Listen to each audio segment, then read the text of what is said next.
Lecture number 1 of revision, class 9 senior, date is 1st September 2020. Auzubillahiminash-shaytanir-rajim. Bismillahir-rahmanir-rahim. Qala rabbi shrah li sadri wa yassir li amri wahlul 'uqdatam min lisani yafqahu qawli. Assalamu alaikum dear students. I hope you all are doing well. Okay students, here's your chapter number 2, fundamentals of operating system. As you know that we have already studied this chapter, and now it comes to your revision. So I have picked this chapter for you as it is quite easy. So fundamentals of operating system, I am here to revise the some of the topics of this chapter that you have to learn, and I will give you these topics as your diary, and you have to prepare them very well. Okay, so the first topic is operating systems. So first of all, introduction to operating system. Operating system is basically the interface between the computer user and the computer system, right? Through which interface the computer and the system, the computer user and computer actually interacts with each other. And main objectives of operating systems are its convenience and efficiency, that how it makes the whole system to used more easily,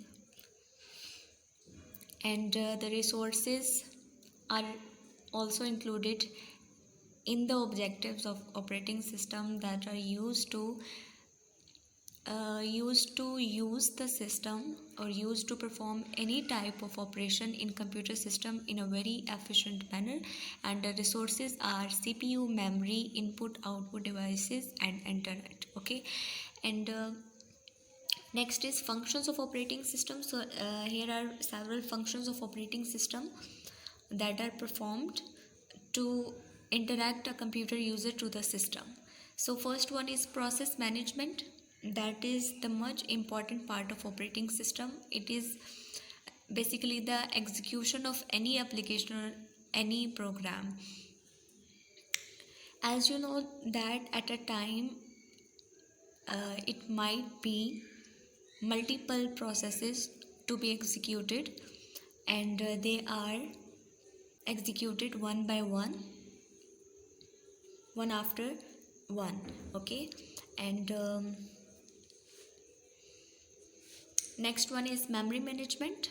So this is the process of allocating memory spaces for user programs in main memory, or and when the programs run by user, the operating system allocates portion of free memory to the program. Basically it is this management system is used to make the space or the empty portions for the program that is to be executed or that is given to the system by the user. Okay, and when a program is closed, the operating system frees the memory portion used by that program, and further it used for the next operation that is to be executed and that is about to be executed. Okay, next one is input output management. All the operations of these devices that are attached to computer system, whether these are input or output, right? So the to control that operations of these devices, input output management is used basically. So the user communicates with computer through these devices, and these devices includes keyboard, mouse, monitor, and many more. Okay, next one is file management. How the files can be created and how you can store data in an organized form or in files or folders. That computer files can be any type of document, any type of program, and the file may also contains the medias like images, videos. So all these are performed by file management system, and you can apply the various operations own file management system that are creating. You can create a file, you can open it, you can edit it, you can rename it, you can move it from one place to one document to another. You can also copy that file from one place to another. You can also delete that file from your system, and you can also search the files in a document. Okay, so next is resources management, how the resources of the computer system are managed.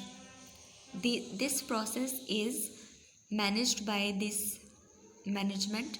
So the resources, I have also discussed it earlier. The resources are microprocessor and memories and all the devices that are attached to computer, whether it is input or output. So the performance can be improved or may be improved more efficiently. The system works on the behalf of this resource management. And next one is user management. That is an important feature to the operating system. It is basically to secure the computer system, and device or and a person that is called the administrator controls the whole computer system, whole security system actually. He can create and manage the user accounts, like the username and the password to log in, to log out. So all the security systems are being managed by user management system or the administrator, right? So next one is operating system interfaces. So there are three interfaces.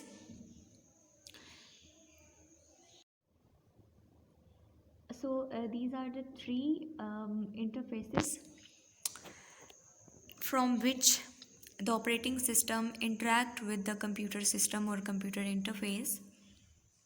The first one is command line interface, that is also known as CLI. Second one is menu driven interface, and the third one is graphical user interface. We can also call that GUI. Okay, first one is CLI, command line interface. That is textual based input we entered into the computer for further processing. And user can also press the enter key to execute these textual based input. And further, CLI is categorized into DOS, that is disk operating system, and Unix. So CLI is basically very difficult to use because user have to remember the commands to perform any type of task, any type of operation into the computer system. So the first category or first type of CLI is disk operating system, that we call that DOS. So DOS basically displays the prompt that is written here to enter commands, right?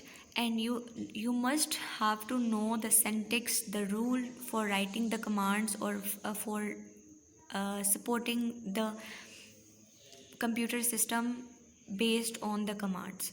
So this is quite difficult for a computer user or for a common man to remember all the types of commands.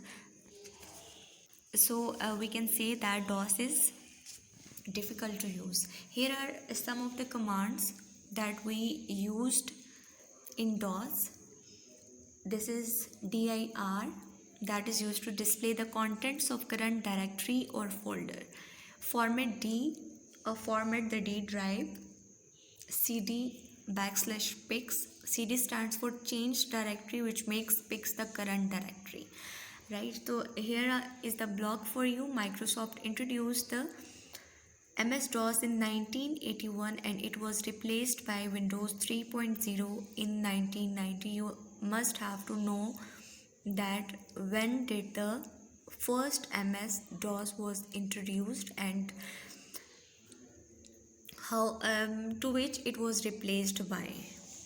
So next category or next type of CLI is Unix, that is multi-user CLI operating system, that was introduced in 1969. You can perform multitask at a time in this software or in this system. And a menu driven interface, it's been cleared from the name of this interface, menu driven interface, that contains actually the menus on the screen through which user can easily select that is required for which operation he is going to perform, right? You can choose one choice after the other, or you can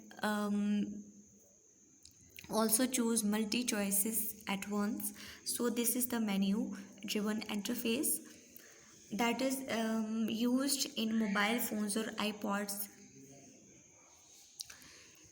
Now this menu driven interface has two common types. The first one is Novell's Netware and second one is Protos. So Novell's Netware is used in the past, and for Apple computers or Apple phones, Protos is used, right? This is operating system that is used in Apple computers. So student, this was your today's review lecture actually. So you have to prepare page number 37 to 40 and try to make some short questions, some MCQs from your topics to strong your concepts. If there is any issue regarding your lecture, you can ask in your groups. Here's diary for you students, you can note it down from here. And an activity for you, you have to do this. So it's time to quit. Subhanakallahumma wa bihamdika ashhadu an la ilaha illa anta astaghfiruka wa atubu ilayhi. Thank you so much students. Always stay blessed. Allah Hafiz.